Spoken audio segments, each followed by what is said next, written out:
অসংখ্য মানুষ আছেন জীবনে একবারও রাজপথে নামেন নাই, কিন্তু নফসের সাথে জিহাদ করার মতো, অন্তরের সাথে জিহাদ করার মতো প্রত্যেকটা দিন সিচুয়েশন আছে, প্রত্যেকটা মুহূর্ত আপনার রেডি আছে। তা আপনি তো দিনে 8 বার 10 বার জিহাদ করতে পারতেছেন, আপনি মুজাহিদ, আপনি নফসের সাথে জিহাদটা করে আপনি জয় হন না, এটা কিন্তু আমরা পারি না। ফজরের নামাজে কেন উঠতে পারতেছেন না? কেন ঠান্ডা পানি দিয়ে আপনি উজু করতে পারতেছেন না? আমার নামাজের অর্থ হয়েছে আমি দুনিয়ার কোনো কিছু দেখব না, সব কিছু বর্জন করে আমি এখন নামাজে যাব। কথা বুঝতে পেরেছেন? তাহলে আপনি নফসের সাথে জিহাদ করবেন।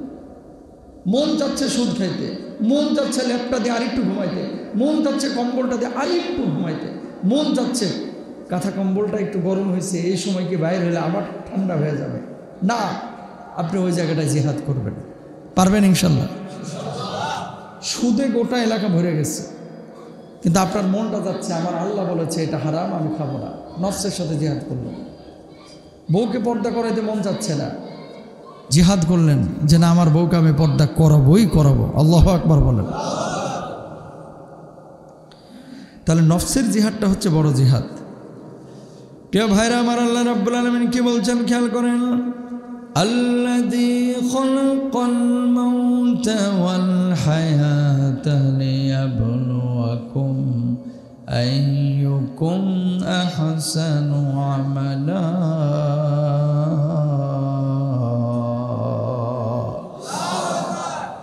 আল্লাহ রাব্বুল আলামিন বললেন আমি মৃত্যু তৈরি করেছি। আল্লাহ মৃত্যুকে তৈরি করেছেন, জীবনকে তৈরি করেছেন। প্রথমে আল্লাহ মৃত্যু দিয়েছিলেন। মৃত্যু মানে কি? আপনি ছিলেন নিষ্প্রাণ, আপনার কোনো জীবন ছিল না। মায়ের পেটের মধ্যে আল্লাহ রাব্বুল আলামিন যখন আপনারা রেখেছিলেন তখন ছিলেন আপনার রূহ ছাড়া, আপনি জীবন ছাড়া। 3 মাস, 3.5 মাস, 4 মাস পর আল্লাহ রাব্বুল আলামিন রূহকে ইশারা করলো, ওই রূহ মায়ের পেট ভেদ করে আপনার কলিজার মধ্যে হিট করলো। আপনি পিল পিল পিল পিল করে মায়ের পেটের মধ্যে নড়াচড়া শুরু করলেন। বলুন আল্লাহু আকবার। 8 মাস, 9 মাস, 10 মাস পরে দুনিয়ার মুখ দেখলেন। এরপরে দুনিয়ার জিন্দগিতে আসলেন। আপনার ডান কানে আজান দেওয়া হলো, বাম কানে আজান দেওয়া হলো। আজানের পরে আপনি টেঁ টেঁ করে কান্না শুরু করলেন। এই দুনিয়ার জিন্দগি আপনার জন্য শুরু হলো। 12টা বছর কোনো গুনাহ লেখা হলো না, 10টা বছর গুনাহ লেখা হলো না।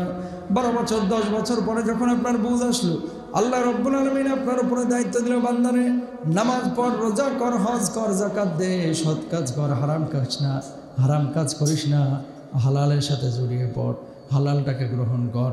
যদি এইভাবে হালাল জীবন যাপন করে কেউ আবার মৃত্যুর মুখোমুখি হয়, দুনিয়া থেকে বিদায় নেয়, আল্লাহ রাব্বুল আলামিন বলছেন ফালাহুম আজরুন গায়রু মামনুন। আল্লাহু আকবার বলেন। তার জন্য মহা প্রতিদান আছে কিয়ামতের দিবস। সুবহানাল্লাহ বলেন না? তাহলে নফসের সাথে লড়াই করতে পারবো তো? সবাই পারবো ইনশাআল্লাহ। আসল মুজাহিদ হচ্ছে তারাই যারা নফসের সাথে লড়াই করে। তাহলে আল্লাহ সুবহানাহু ওয়া তাআলা এই জীবনের পরে একটা আপনার পরিসমাপ্তি ঘটবে, আপনার একদিন মৃত্যু আসবে। ওই মৃত্যুর পরবর্তী জীবনে আল্লাহ তাআলা আপনাকে মহা প্রতিদান দিবেন। আসসালামু আলাইকুম।